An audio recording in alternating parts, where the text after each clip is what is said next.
Assalamualaikum warahmatullahi wabarakatuh. Perkenalkan, nama saya Suendri. Saya merupakan mahasiswa dari Institut Tazkiyah dan juga saya di sana mengambil jurusan Ekonomi Syariah angkatan 2018.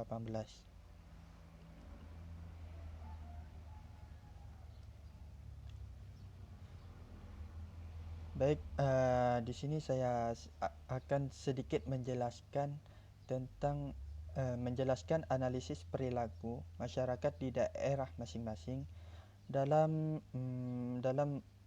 menghadapi pandemi COVID-19 yang terjadi pada tahun ini. Terus di sini saya menjadikan 3 kuesioner yang dibagikan kepada 5 responder termasuk saya sendiri. Jadi 5 responden ini itu 4 responden lain dan 1 responden itu saya sendiri. Nah, terus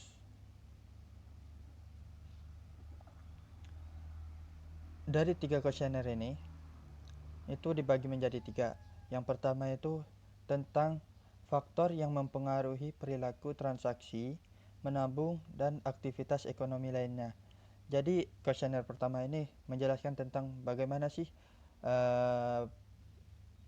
tanggapan responden ini tentang perilaku transaksi mereka, menabung, dan aktivitas ekonomi yang mereka lakukan.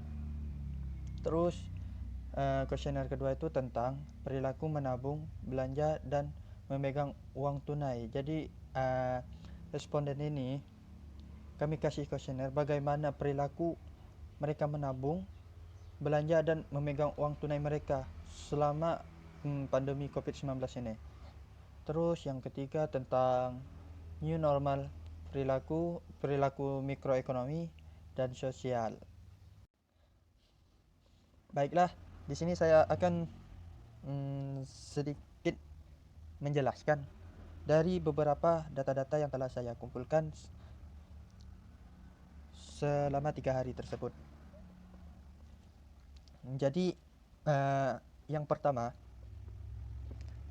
itu ada faktor religiusitas. Nah, di sini dari faktor religiusitas ini ada 4 pertanyaan.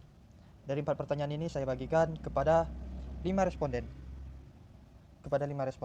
Nah, dari 5 responden ini mendapatkan nilai rata-rata itu sebesar 83,33%. Jadi dari hasil 83,33% ini merupakan merupakan hasil yang signifikan. Jadi faktor ini merupakan faktor ini apa? Faktor ini merupakan faktor yang sangat signifikan. Jadi dari faktor religiusitas ini itu setiap respondennya itu rata-ratanya mengambil hasil yang angka 4, rata-rata angka 4 semua.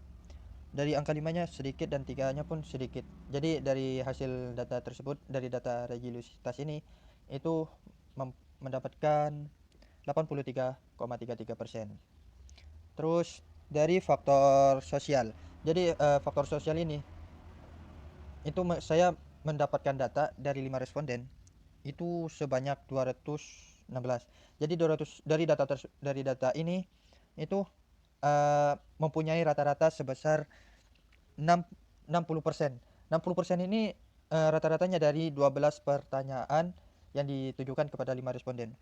Dan juga dari 5 responden ini hampir kebanyakan datanya itu di angka 4 dan 3.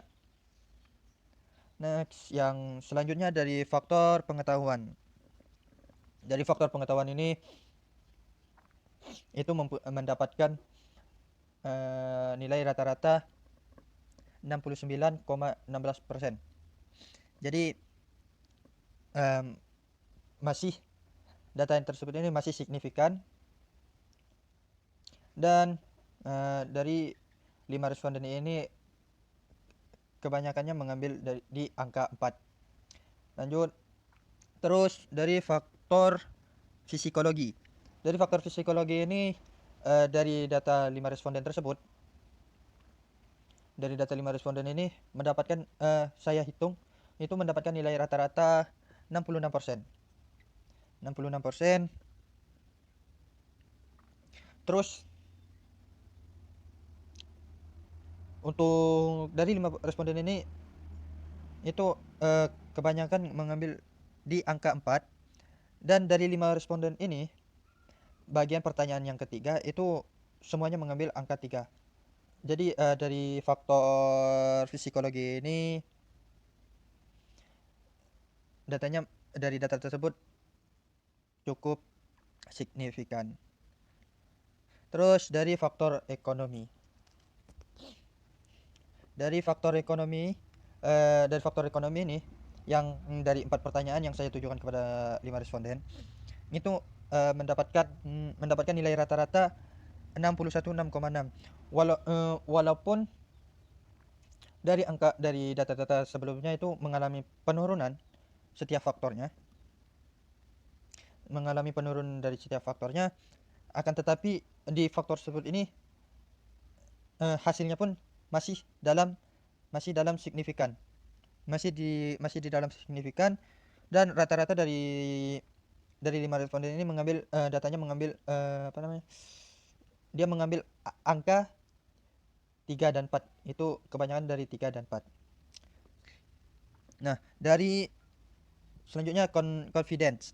Dari data confidence ini itu dari 5 responden ini mendapatkan nilai rata-rata 65%.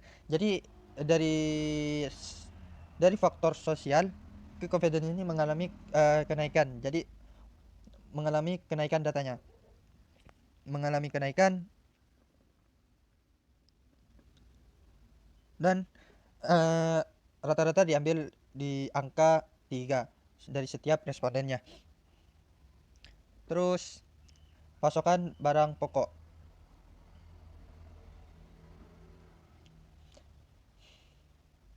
Pasokan barang pokok ini merupakan termasuk dari kuesioner kedua di hari kedua. Itu dari 5 responden ini sama, ada 4 pertanyaan yang ditujukan kepada 5 responden, dan responden tersebut saya tujukan kepada orang yang sama. Terus dari data tersebut ini, dari data pasokan barang pokok ini, dari pasokan barang pokok ini rata-rata 65%. Jadi di daerah saya ini pasokan barang pokok pada pandemi Covid-19 ini itu cukup memadai. Cukup memadai untuk di daerah saya ini. Terus perilaku belanja di daerah saya itu dari data ini memiliki nilai rata-rata atau nilai persentasenya 71,66%. Jadi perilaku di daerah saya itu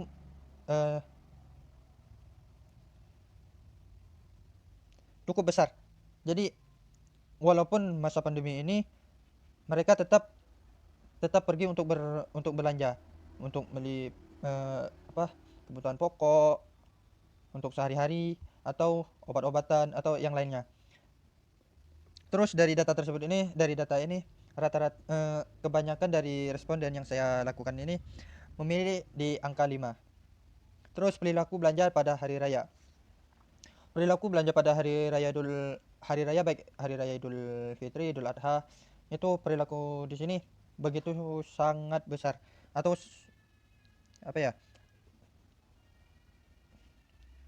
intinya mereka ini pada hari raya itu belanjanya sangat besar.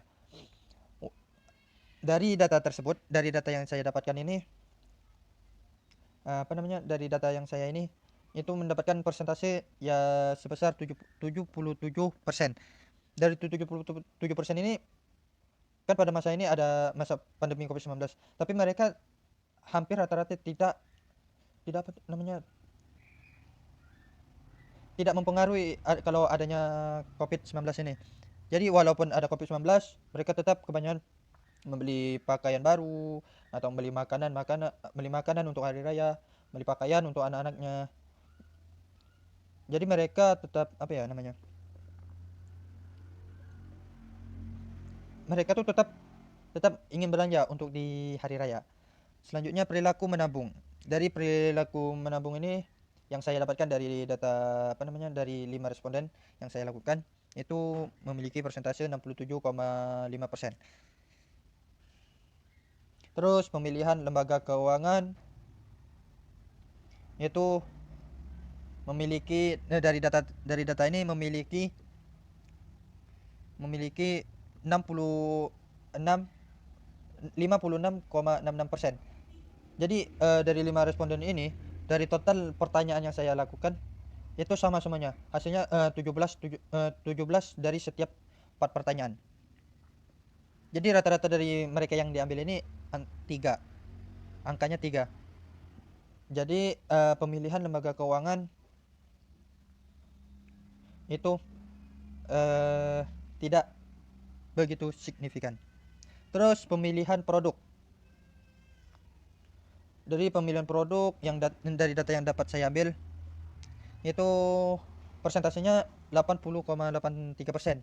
Jadi dari setiap responden yang saya lakukan ini memilih produk itu sesuai dengan kualitas, kuantitas, dan harga yang terjangkau. Jadi